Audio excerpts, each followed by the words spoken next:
ಸಹೋದರರೇ ಸಹೋದರಿಯರೇ, ಹಿಂದಿನ ಸಾರಿ ನಾವು ನೋಡ್ತಾ ಇದ್ದಿದ್ದು ಸುವಾರ್ತೆ ಏನು ಅಂತ ಯಾಕೆ ನಾವು ಗ್ರಹಿಸೋದು ಅಷ್ಟು ಪ್ರಮುಖವಾದ ಒಂದು ಸಂಗತಿ, ಎಷ್ಟು ಗಂಭೀರವಾದ ಒಂದು ಸಂಗತಿ ಅಂತ. ಆಗ ನಾವು ಸುವಾರ್ತೆ ಏನು ಅಂತ ಗ್ರಹಿಸೋದಕ್ಕೆ ಪ್ರಯತ್ನಿಸುವಾಗ ನಮ್ಮ ಪುನಾದಿ, ನಮ್ಮ ಅತ್ಯುನ್ನತ ಅಧಿಕಾರ ದೇವರ ವಾಕ್ಯ ಆಗಿರಬೇಕು. ಅದಕ್ಕೋಸ್ಕರ ಒಂದು ವಾಕ್ಯ, ದೇವರ ವಾಕ್ಯದಿಂದ ನಾವು ಓದೋಣ. 2 ತಿಮೋಥಿ ಅದರಲ್ಲಿ 3ನೇ ಅಧ್ಯಾಯ, ತಿಮೋಥಿಯನಿಗೆ ಬರೆಯಲ್ಪಟ್ಟ 2ನೇ ಪತ್ರಿಕೆ 3ನೇ ಅಧ್ಯಾಯ 16ನೇ ವಚನ. ಎಲ್ಲ ಬರಹವು ದೈವ ಪ್ರೇರಣೆಯಿಂದ ಕೊಡಲ್ಪಟ್ಟಿದೆ. ಅದು ಎಲ್ಲ ಉಪದೇಶಕ್ಕೂ, ಖಂಡನೆಗೂ, ತಿದ್ದುಪಾಟಿಗೂ, ನೀತಿಯ ಶಿಕ್ಷೆಗೂ ಉಪಯುಕ್ತವಾಗಿದೆ. ಇಲ್ಲಿ ದೇವ್ರ ವಾಕ್ಯ ನಮಗೆ ತಿಳಿಸೋದು, ಎಲ್ಲ ಬರಹವು ಅಂದರೆ ಬರೆಯಲ್ಪಟ್ಟಿರೋ ದೇವ್ರ ವಾಕ್ಯ ಕೊಡಲ್ಪಟ್ಟಿರೋದು ದೇವರ ಪ್ರೇರಣೆಯಿಂದ, ಅದಲ್ಲದೆ ಅದು ಎಲ್ಲ ಉಪದೇಶಕ್ಕೂ. ಆಗ ಎಲ್ಲ ಉಪದೇಶಗಳು, ಎಲ್ಲ ಸಿದ್ಧಾಂತಗಳು, ನಮ್ಮ ಕ್ರೈಸ್ತ ನಂಬಿಕೆಗಾಗಿ ಇರೋ ಎಲ್ಲ ಸಿದ್ಧಾಂತಗಳು, ಉಪದೇಶಗಳು ದೇವ್ರ ವಾಕ್ಯದಿಂದ ಬರಬೇಕು. ಯಾವುದೇ ಒಂದು ಉಪದೇಶ ಇದ್ರೂ ಅದಕ್ಕೆ ಒಂದು ಪುನಾದಿ, ಸುವಾರ್ತೆ ಅಂತ ನಾವು ಇವಾಗ ನೋಡ್ತಾ ಇದ್ದೀವಿ ವಿಶೇಷವಾಗಿ. ಆದರೆ ಯಾವುದೇ ಉಪದೇಶ ಆಗಲಿ, ಯಾವುದೇ ಸಿದ್ಧಾಂತ ಆಗಲಿ ದೇವ್ರ ವಾಕ್ಯದಿಂದ ಬರಬೇಕು. ಆಗ ಇವಾಗ ನಾವು ಸುವಾರ್ತೆ ಏನು ಅಂತ ನಾವು ಗ್ರಹಿಸೋದಕ್ಕೆ ಹೋಗ್ತಾ ಇದ್ದೀವಿ. ಆ ರೀತಿ ಇರುವಾಗ ನಮ್ಮ ಮುಂದೆ ನಮ್ಮ ತಂದೆ ತಾಯಿಗಳಿದ್ದಾರೆ, ಅವರು ದೇವ್ರ ವಾಕ್ಯ ನಮಗೆ ತಿಳಿಸ್ತಾರೆ, ಕಲಿಸ್ತಾರೆ. ಅದಲ್ಲದೆ ನಮಗೆ ಪಾಸ್ಟರ್ಗಳಿದ್ದಾರೆ, ಬೋಧಕರಿದ್ದಾರೆ. ಅವರೆಲ್ಲರಿಗಾಗಿ ದೇವ್ರಿಗೆ ಸ್ತೋತ್ರ, ಅವರಿಂದ ನಾವು ದೇವ್ರ ವಾಕ್ಯ ಕಲಿತೀವಿ. ಆದರೆ ಅವರಿಂದ ನಾವು ಕಲಿಯೋದ್ರಲ್ಲಿ ನಾವು ಅಲ್ಲೇ ನಿಂತು ಹೋಗದೆ ಅವ್ರು ಏನು ಕಲಿಸ್ತಾ ಇದ್ದಾರೋ ಅದನ್ನು ದೇವ್ರ ವಾಕ್ಯದಲ್ಲಿ ಚೆಕ್ ಮಾಡೋದು, ಶೋಧಿಸೋದು ತುಂಬ ಮುಖ್ಯವಾದದ್ದು, ಅವಶ್ಯಕರವಾದದ್ದು.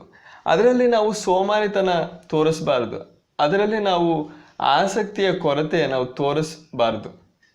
ಆಸಕ್ತಿಯಿಂದ ನಾವು ಪೂರ್ಣ ತೀಕ್ಷ್ಣತೆಯಿಂದ ನಾವು ದೇವ್ರ ವಾಕ್ಯವನ್ನು ಓದಿ ಅಧ್ಯಯನ ಮಾಡಿ ಒಂದೊಂದು ವಿಷಯನೂ ಅವ್ರು ಏನು ಕಲಿಸ್ತಾ ಇದ್ದಾರೆ, ಏನು ಬೋಧಿಸ್ತಾ ಇದ್ದಾರೆ, ಅದೇ ರೀತಿ ದೇವ್ರ ವಾಕ್ಯದಲ್ಲಿ ಇದೆಯೋ ಇಲ್ವೋ ಅಂತ ನಾವು ಶೋಧಿಸಬೇಕಾಗಿದೆ. ಆ ರೀತಿ ಶೋಧಿಸೋ ಒಂದು ಗುಂಪನ್ನು ನಾವು ಅಪೊಸ್ತಲರ ಕೃತ್ಯಗಳ ಗ್ರಂಥದಲ್ಲೂ ನೋಡ್ಬೋದು. ಅಪೊಸ್ತಲರ ಕೃತ್ಯಗಳು ಅದರಲ್ಲಿ 17ನೇ ಅಧ್ಯಾಯ, ಅದರಲ್ಲಿ 10-11 ವಚನಗಳನ್ನ ಓದೋಣ. ಅಪೊಸ್ತಲರ ಕೃತ್ಯಗಳು 17ನೇ ಅಧ್ಯಾಯ 10-11. ಕೂಡಲೇ ಸಹೋದರರು ರಾತ್ರಿಯಲ್ಲಿ ಪೌಲ ಮತ್ತು ಸೀಲರನ್ನು ಬೆರೋಯಕ್ಕೆ ಕಳುಹಿಸಿಬಿಟ್ಟರು. ಅವರು ಅಲ್ಲಿಗೆ ಸೇರಿ ಯಹೂದ್ಯರ ಸಭಾ ಮಂದಿರದೊಳಗೆ ಹೋದರು.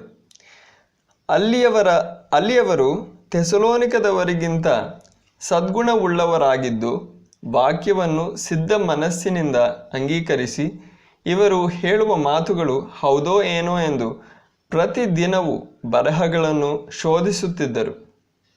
ಇಲ್ಲಿ ನಾವು ಓದೋದೇನೆಂದರೆ, ಪೌಲ ಸೀಲ ಥೆಸಲೋನಿಕದಲ್ಲಿ ಸೇವೆ ಮುಗಿಸಿದ ನಂತರ ಅವರು ಬೆರೋಯಕ್ಕೆ ಹೋಗ್ತಾ ಇದ್ದಾರೆ. ಬೆರೋಯದಲ್ಲಿದ್ದ ಆ ಯಹೂದ್ಯರಿಗೆ ಅವರು ಸುವಾರ್ತೆ ತಿಳಿಸ್ತಾ ಇದ್ದಾರೆ. ಈ ಬೆರೋಯದಲ್ಲಿದ್ದ ಆ ಯಹೂದ್ಯರು ಸಭಾಮಂದಿರದಲ್ಲಿ ವಾರಕ್ಕೊಂದ್ಸಾರಿ ಹೋಗ್ತಾ ಇದ್ರು.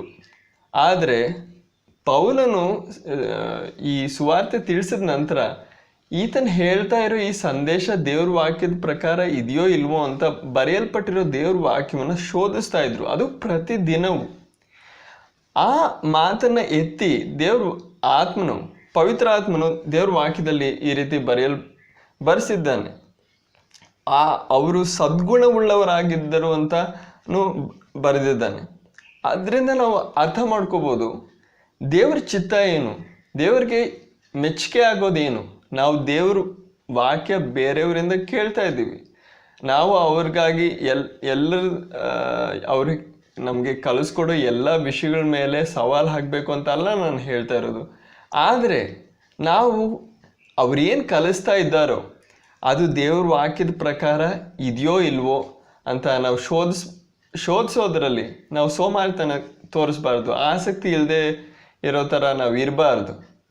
ಯಾಕಂದರೆ ಯಾವುದೇ ಒಂದು ಅಧಿಕಾರ ಇರಲಿ, ದೇವರೇ ನಮಗೆ ತಂದೆ ತಾಯಿಗಳು ಕೊಟ್ಟಿರೋದು, ಪಾಸ್ಟರ್ಗಳು ಕೊಟ್ಟಿರೋದು, ಬೋಧಕರು ಕೊಟ್ಟಿರೋದು.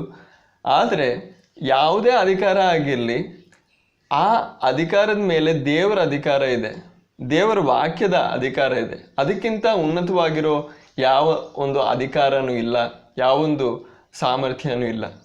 ಆದ್ದರಿಂದ ನಾವು ಯಾರೇ ನಮಗೆ ಬೋಧಿಸ್ಲಿ ಕಲಿಸ್ಲಿ, ನಾವು ದೇವ್ರ ವಾಕ್ಯದಲ್ಲಿ ನಾವು ಚೆಕ್ ಮಾಡೋದು, ಶೋಧಿಸೋದು ತುಂಬ ಮುಖ್ಯವಾದದ್ದು. ಆದರೆ ಈಗಿನ ಕಾಲದಲ್ಲಿ ನಮಗೆ ಈ ರೀತಿ ಶೋಧಿಸೋದಕ್ಕೋ ಅಧ್ಯಯನ ಮಾಡೋದಕ್ಕೋ ಆಸಕ್ತಿ ಇಲ್ಲ. ಈ ಆಸಕ್ತಿ ಏನಕ್ಕಿಲ್ಲ ಅಂತ ನಾವು ನೋಡುವಾಗ, ಮೊಟ್ಟ ಮೊದಲಾಗಿ ನಮಗೆ ಏನೆಲ್ಲ ನಮಗೆ ನಮ್ಮ ಬೋಧಕರು, ನಮ್ಮ ತಂದೆ ತಾಯಿಗಳು ಕಲಿಸಿದ್ದಾರೋ, ನಮಗೇನೆಲ್ಲ ಇವಾಗಲೇ ನಮಗೆ ತಿಳಿದಿದೆಯೋ ಅದರಲ್ಲಿ ನಾವು ತೃಪ್ತಿ ಪಟ್ಟಿದ್ದೀವಿ. ನಮಗೆ ಇಷ್ಟೇ ಸಾಕು ಅಂತ. ಈ ತೃಪ್ತಿ ಇರೋದ್ರಿಂದ ನಮಗೆ ಇನ್ನೂ ಹೆಚ್ಚಾಗಿ, ಇನ್ನೂ ಆಳವಾಗಿ ಏನಾದರೂ ಕಲಿಯೋದಕ್ಕೆ ಆಸಕ್ತಿ ಇಲ್ಲದೆ ಹೋಗ್ತಾ ಇದೆ. ಇದೊಂದು ಅಭ್ಯಂತರವಾಗಿದೆ ನಮಗೆ ಇನ್ನೇನಾದರೂ ಕಲಿಯೋದಕ್ಕೋಸ್ಕರ. ಅದಲ್ಲದೆ ನಮಗೊಂದು ಸೋಮಾರಿತನ ಇದೆ.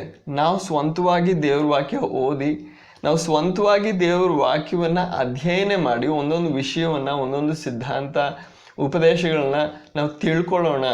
ನಿಜವಾಗ್ಲೂ ದೇವ್ರ ವಾಕ್ಯ ಏನು ಹೇಳುತ್ತೆ, ಒಬ್ಬೊಬ್ಬರು ಒಂದೊಂದು ರೀತಿಯಲ್ಲಿ ಹೇಳ್ತಾ ಇದ್ದಾರೆ, ನಾವು ನಿಜವಾಗ್ಲೂ ದೇವ್ರ ವಾಕ್ಯ ಏನು ಹೇಳುತ್ತೆ ಅಂತ ತಿಳ್ಕೊಳ್ಳೋಣ ಅಂತ ಅಧ್ಯಯನ ಮಾಡೋದಕ್ಕೆ ತುಂಬ ಒಂದು ರೀತಿಯಲ್ಲಿ ಸೋಮಾರಿತನ ಇದೆ. ಅದಕ್ಕೆ ಒಂದು ಕಾರಣ ಏನು ಅಂದರೆ, ಈಗಿನ ಕಾಲದಲ್ಲಿ ಈ ವಿಡಿಯೋ ನೀವು ನೋಡ್ತಾ ಇರೋ ಥರ ಎಷ್ಟೋ ಸೌಲಭ್ಯಗಳಿವೆ, ಎಷ್ಟೋ ಸುಲಭಕರವಾಗಿ ನಾವು ದೇವ್ರ ವಾಕ್ಯ ಕಲಿಬೋದು. ಎಷ್ಟೋ ಜನರು ನಮಗೆ ಕಲಿಸೋರಿದ್ದಾರೆ, ಬೋಧಿಸೋರಿದ್ದಾರೆ. ಆಗ ಸ್ವಾಭಾವಿಕವಾಗಿ, ಸಾಮಾನ್ಯವಾಗಿ ನಮಗೆ ಒಂದು ಮನಸ್ಸು ಹೇಗೆ ಬರುತ್ತೆ ಅಂದರೆ, ನಾನು ಸ್ವಂತವಾಗಿ ಏನಕ್ಕೆ ಓದಬೇಕು, ಏನಕ್ಕೆ ನಾನು ಪರಿಶ್ರಮ ಪಡಬೇಕು, ನಾನು ಸುಲಭವಾಗಿ ನಾನು ಯಾರಿಂದಾದರೂ ಒಂದು ಮೆಸೇಜ್ ಕೇಳಿ ನಾನು ದೇವ್ರ ವಾಕ್ಯ ಕಲಿತೀನಿ, ಅಷ್ಟೇ ಸಾಕು ನನಗೆ ಅಂತ. ನನ್ನ ಪಾಸ್ಟರ್ ಹೇಳಿದ್ದೆ ಅದು ನನಗೆ ಸರಿ, ನನ್ನ ತಂದೆ ತಾಯಿಗಳು ಹೇಳಿದ್ದೆ ಸರಿ, ಇಷ್ಟರಲ್ಲಿ ತೃಪ್ತಿಪಟ್ಟು ನಾವು ಇರ್ತೀವಿ. ಆದರೆ ನಾವು ದೇವ್ರ ವಾಕ್ಯದಲ್ಲಿ ಏನು ಬರೆದಿದೆ, ದೇವ್ರ ವಾಕ್ಯದಲ್ಲಿ ನಿಜವಾಗ್ಲೂ ಏನು ಬರೆದಿದೆ ಅಂತ ಶೋಧಿಸೋದು ತುಂಬ ಪ್ರಮುಖವಾದ ಒಂದು ಸಂಗತಿ. ಈ ಒಂದು ಆಸಕ್ತಿ ಯಾವಾಗ ಬರುತ್ತೆ, ಯಾವಾಗ ನಿಮಗೆ ಅರ್ಥ ಆಗುತ್ತೋ ಈ ಒಂದು ಸಂಗತಿ, ಈ ಒಂದು ಸಿದ್ಧಾಂತ, ಈ ಒಂದು ಉಪದೇಶ ಎಷ್ಟು ಪ್ರಮುಖವಾದದ್ದು, ಅದರದ್ದು ಗಾಂಭೀರ್ಯತೆ ಎಷ್ಟು ಅಂತ ನಿಮಗೆ ಅರ್ಥ ಆಗುತ್ತೋ ಆವಾಗ ನಿಮ್ಗೊಂದು ಆಸಕ್ತಿ ಬರುತ್ತೆ. ಇವಾಗ ಸುವಾರ್ತೆ ಬಗ್ಗೆ ನಾವು ನೋಡ್ತಾ ಇದ್ದೀವಿ. ಸುವಾರ್ತೆ ಎಷ್ಟು ಗಂಭೀರವಾದ ಒಂದು ಸಂದೇಶ. ಯಾಕಂದರೆ ಅದ್ರ ಮೂಲಕ ಮಾತ್ರನೇ ರಕ್ಷಣೆ ದೊರಕೋದು. ಅದಲ್ಲದೆ ಎಲ್ಲರಿಗೂ ರಕ್ಷಣೆ ಬೇಕು. ನಾವೆಲ್ಲರೂ ಪಾಪಿಗಳಾಗಿದ್ದೀವಿ. ದೇವರಿಂದ ಆ ದೇವ್ರದ್ದು ಆ ಪ್ರಕೋಪದಿಂದ, ಕ್ರೋಧದಿಂದ ನಮಗೆ ಆ ರಕ್ಷಣೆ ಬೇಕು, ನಮ್ಮ ಪಾಪಗಳಿಂದ ವಿಮೋಚನೆ ಬೇಕು. ಆದರೆ ಸುವಾರ್ತೆ ಮಾತ್ರನೇ ಒಂದೇ ದಾರಿ. ಆಗ ಸುವಾರ್ತೆ ನಾನು ತಿಳ್ಕೊಳ್ದೆ ಹೋದರೆ ನಾನು ವಂಚನೆಯಲ್ಲಿ ಆಗ್ತೀನಿ. ನಾನು ತಿಳ್ಕೊಂಡಿರೋ ಸುವಾರ್ತೆ, ನಾನು ನಂಬಿರೋ ಸುವಾರ್ತೆ, ನಾನು ಇತರರಿಗೆ ತಿಳಿಸೋ ಸುವಾರ್ತೆ ಅದೇನಾದರೂ ಬೇರೆ ಒಂದು ಸುವಾರ್ತೆ ಆಗಿದ್ದರೆ ನಾನು ರಕ್ಷಿಸಲ್ಪಟ್ಟಿಲ್ಲ, ನಾನೊಂದು ವಂಚನೆಯಲ್ಲಿದ್ದೀನಿ, ನಾನು ಸ್ವರ್ಗಕ್ಕೆ ಹೋಗಲ್ಲ. ಅಂತಹ ನನ್ನ ನಿತ್ಯತ್ವದ ಆ ಒಂದು ಅವಸ್ಥೆನೇ ಒಂದು ಅಪಾಯದಲ್ಲಿದೆ. ಇದನ್ನು ನಾನು ತಿಳ್ಕೊಳ್ಳುವಾಗ ನನಗೆ ಸುವಾರ್ತೆ ಏನಂತ ಗ್ರಹಿಸೋದು ಎಷ್ಟು ಅವಶ್ಯವಾದದ್ದು, ಎಷ್ಟು ಪ್ರಮುಖವಾದ ಒಂದು ಸಂಗತಿ ಅಂತ ನಾನು ತಿಳ್ಕೊಳ್ಳುವಾಗ ನನಗೆ ಒಂದು ಆಸಕ್ತಿ ಬರುತ್ತೆ. ನಾನು ದೇವ್ರ ವಾಕ್ಯವನ್ನು ನಾನು ಓದಬೇಕು, ನಾನು ತಿಳ್ಕೊಬೇಕು ನಿಜವಾಗ್ಲೂ ಸುವಾರ್ತೆ ಏನು ಅಂತ. ಅದಲ್ಲದೆ ಇನ್ನೊಂದು ಮಾತೇನೆಂದರೆ, ಈ ಮನುಷ್ಯರನ್ನು, ನಮ್ಮ ತಂದೆ ತಾಯಿಗಳು, ಅವ್ರನ್ನೆಲ್ಲರನ್ನು ನಾವು ಗೌರವಿಸಬೇಕು. ಆದರೆ ನಾವು ನೆನಪಲ್ಲಿ ಇಟ್ಕೋಬೇಕು, ಅವರು ಮನುಷ್ಯರು. ಎಂತಹ ಮನುಷ್ಯ ಆಗಿದ್ರೂ ಆ ಮನುಷ್ಯರಲ್ಲಿ ತಪ್ಪು ಮಾಡೋದಕ್ಕೆ ಸಂಭಾವನೆ ಯಾವಾಗಲೂ ಇದ್ದೇ ಇರುತ್ತೆ, ಒಂದು ಸಾಧ್ಯತೆ ಇದ್ದೇ ಇರುತ್ತೆ. ಅವ್ರು ತಪ್ಪು ಮಾಡ್ತಾರೆ. ಆದ್ದರಿಂದ ಅವ್ರನ್ನ ನಾವು ಕಣ್ಮುಚ್ಕೊಂಡು ನಂಬೋದ್ರಲ್ಲಿ ಎಷ್ಟೊಂದು ದೊಡ್ಡ ಅಪಾಯ ಇದೆ ಅಂತ ನಾವು ತಿಳ್ಕೊಬೇಕು. ಎಷ್ಟೊಂದು ದೊಡ್ಡ ರಿಸ್ಕ್ ಇದೆ. ಯಾಕಂದರೆ ಅವ್ರು ತಪ್ಪಾಗಿ ಹೇಳ್ತಾ ಇರ್ಬೋದು, ತಿಳ್ಕೊಂಡಲ್ಲ, ಅವ್ರು ತಿಳ್ಕೊಳ್ದೆ ಅವ್ರಿಗೆ ಅನ್ನಿಸ್ತಾ ಇರ್ಬೋದು ಇದೇ ಸರಿ ಅಂತ. ಆದರೆ ಅವರನ್ನು ನಾವು ಕಣ್ಮುಚ್ಕೊಂಡು ನಂಬೋದ್ರಲ್ಲಿ ಎಷ್ಟು ದೊಡ್ಡ ಅಪಾಯ ಇದೆ ಅಂತ ನಾವು ತಿಳ್ಕೊಬೇಕು. ಆ ರೀತಿ ನಮಗೆ ಒಂದು ಅರಿವು ಉಂಟಾಗುವಾಗ, ಒಂದು ಎಚ್ಚರಿಕೆ ಉಂಟಾಗುವಾಗ ಒಂದು ಆಸಕ್ತಿ ಬರುತ್ತೆ. ದೇವ್ರ ವಾಕ್ಯವನ್ನು ನಾನು ಕಲಿಬೇಕು, ದೇವ್ರ ವಾಕ್ಯವನ್ನು ನಾನು ಓದಿ ಸ್ವಂತವಾಗಿ ದೇವ್ರ ವಾಕ್ಯ ಏನು ಹೇಳುತ್ತೆ ಅಂತ ನಾನು ಅಧ್ಯಯನ ಮಾಡಬೇಕು, ಕಲಿಬೇಕು ಅಂತ. ಆ ರೀತಿ ನೀವು ದೇವ್ರ ವಾಕ್ಯವನ್ನು ಸಮೀಪಿಸುವಾಗ ಎಲ್ಲಕ್ಕಿಂತ ಮುಖ್ಯವಾಗಿರೋ ಒಂದು ವಿಷಯ ಏನು ಅಂದರೆ, ದೇವ್ರ ವಾಕ್ಯವನ್ನು ಸ್ವಾರ್ಥ ಏನು ಅಂತ ನೀವು ಗ್ರಹಿಸೋದಕ್ಕೋಸ್ಕರ ಸಮೀಪಿಸುವಾಗ ಮಾತ್ರ ಅಲ್ಲ, ಏನೇ ಅರ್ಥ ಮಾಡ್ಕೊಳ್ಳೋದಕ್ಕೆ ನೀವು ದೇವ್ರ ವಾಕ್ಯವನ್ನು ಸಮೀಪಿಸುವಾಗ ನಿಮ್ಮ ಮನೋಭಾವನೆ, ನಿಮ್ಮ ದೃಷ್ಟಿಕೋನ, ನಿಮ್ಮ ಯೋಚಿಸುವ ರೀತಿ, ಆಲೋಚಿಸುವ ರೀತಿ ಈ ರೀತಿಯಾಗಿರಬೇಕು. ದೇವರೇ ನಿನ್ನ ಸತ್ಯ ನನಗೆ ಪ್ರಕಟಿಸಿಕೊಡು, ನಿಜವೇನು ಅಂತ ನಾನು ಗ್ರಹಿಸೋದಕ್ಕೆ ನನಗೆ ಸಹಾಯ ಮಾಡು. ಆ ನಿಜ ಏನಾಗಿದ್ರೂ ನಾನು ಸ್ವೀಕರಿಸಲಿಕ್ಕೆ ನಾನು ತಯಾರಾಗಿದ್ದೀನಿ. ಆ ನಿಜದ ಪ್ರಕಾರ, ಆ ಸತ್ಯದ ಮೇರೆಗೆ ನಾನು ಜೀವಿಸೋದಕ್ಕೆ ನಾನು ತಯಾರಾಗಿದ್ದೀನಿ. ದೇವರೇ, ನಾನು ನಿನಗೆ ವಿಧೇಯನಾಗಿದ್ದೀನಿ, ನನಗೆ ನಿನ್ನ ಸತ್ಯವನ್ನು ಪ್ರಕಟಿಸಿಕೊಡು. ಇಂತಹ ಒಂದು ಮನೋಭಾವನೆ ಇದ್ದರೆ ಮಾತ್ರನೇ ದೇವರು ತನ್ನ ಸತ್ಯವನ್ನು, ದೇವರು ತನ್ನ ಚಿತ್ತವನ್ನು ನಿಮಗೆ ಪ್ರಕಟಿಸ್ಕೊಡ್ತಾನೆ. ಅದಲ್ಲದೆ ಆಯಿತು, ನಾನು ದೇವ್ರ ಚಿತ್ತನ ನಾನು ತಿಳ್ಕೊಂಡ ನಂತರ ನಾನು ನಿರ್ಣಯ ಮಾಡ್ತೀನಿ, ನಾನು ನೋಡ್ತೀನಿ, ನಾನು ಅದ್ರ ಮೇರೆಗೆ ನಾನು ಜೀವಿಸ್ಬೇಕಾ ಇಲ್ವಾ ಅಂತ ಆ ರೀತಿ ಒಂದು ಆಲೋಚನೆ ಇದ್ರೆ ದೇವರು ತನ್ನ ವಾಕ್ಯವನ್ನು ನಿಮಗೆ ಪ್ರಕಟಿಸಿ ಕೊಡಲ್ಲ. ಆದ್ದರಿಂದ ನಾವು ಯಾವೊಂದು ಮನಸ್ಸಿಂದ ದೇವ್ರ ವಾಕ್ಯವನ್ನು ಸಮೀಪಿಸ್ತೀವಿ ಅಂತ ಇರೋದು, ಅದೊಂದು ತುಂಬ ಪ್ರಮುಖವಾದ ಒಂದು ಸಂಗತಿ. ಆದ್ದರಿಂದ ಅದರಲ್ಲಿ ನಾವು ಈ ಶ್ರದ್ಧೆಯ ಕೊರತೆ ತೋರಿಸ್ಬಾರ್ದು.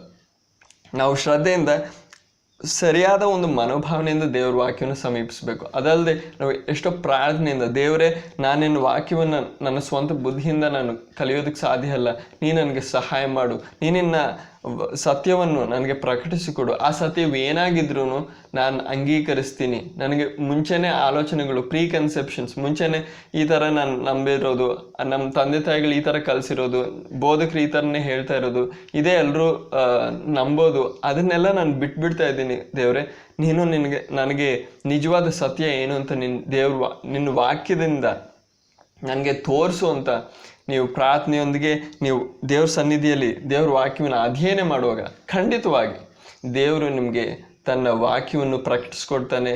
ಅದರಲ್ಲಿರೋ ಸತ್ಯಾಂಶಗಳನ್ನ, ಉಪದೇಶಗಳನ್ನ ಸ್ಪಷ್ಟವಾಗಿ, ಸೂಟಿಯಾಗಿ ನಿಮಗೆ ಪ್ರಕಟಿಸ್ಕೊಡ್ತಾನೆ. ಆದ್ದರಿಂದ ಈ ದಿನಗಳಲ್ಲಿ ನಾವು ಪ್ರಾರ್ಥನೆಯೊಂದಿಗೆ ದೇವ್ರ ವಾಕ್ಯವನ್ನು ನಾವು ಶೋಧಿಸೋಣ. ಸುವಾರ್ತೆ ಏನು ಅಂತ ನಮಗೆ ಅನಿಸೋದಲ್ಲ, ಜನರಿಗೆ ಅನಿಸೋದಲ್ಲ, ಜನರು ಏನು ಮಾಡ್ತಾ ಇದ್ದಾರೆ, ಬೋಧಕರು ಏನು ಮಾಡ್ತಾ ಇದ್ದಾರೆ, ನಮ್ಮ ತಂದೆ ತಾಯಿಗಳು ಇಷ್ಟವರೆಗೂ ನಮ್ಗೆ ಏನು ಕಲಿಸಿದ್ದಾರೆ, ಅದಲ್ಲ. ಸುವಾರ್ತೆ ಏನು ಅಂತ ದೇವ್ರ ವಾಕ್ಯ ಏನು ಹೇಳುತ್ತೆ ಅದೇ ಮುಖ್ಯವಾದದ್ದು. ಅದನ್ನು ಓದೋಣ. ಒಂದು ತೆರೆದಿರುವ ಮನಸ್ಸೊಂದಿಗೆ ದೇವ್ರ ವಾಕ್ಯವನ್ನು ಸಮೀಪಿಸಿ ಪ್ರಾರ್ಥನೆಯೊಂದಿಗೆ, ಅಧಿಕವಾಗಿ ಪ್ರಾರ್ಥನೆಯೊಂದಿಗೆ ನಾವು ದೇವ್ರ ವಾಕ್ಯವನ್ನು ಅಧ್ಯಯನ ಮಾಡೋಣ. ಅದಕ್ಕೋಸ್ಕರ ನಮ್ಮೆಲ್ಲರನ್ನು ದೇವರು ಸಹಾಯ ಮಾಡಲಿ ಎಂದು ನಾನು ಪ್ರಾರ್ಥಿಸುತ್ತೇನೆ, ಆಶಿಸುತ್ತೇನೆ. ಈ ಸಂದೇಶದ ಮೂಲಕವಾಗಿಯೂ ದೇವರು ನಿಮ್ಮೆಲ್ಲರನ್ನು ಧಾರಾಳವಾಗಿ, ಅತ್ಯಧಿಕವಾಗಿ ಆಶೀರ್ವದಿಸಲಿ.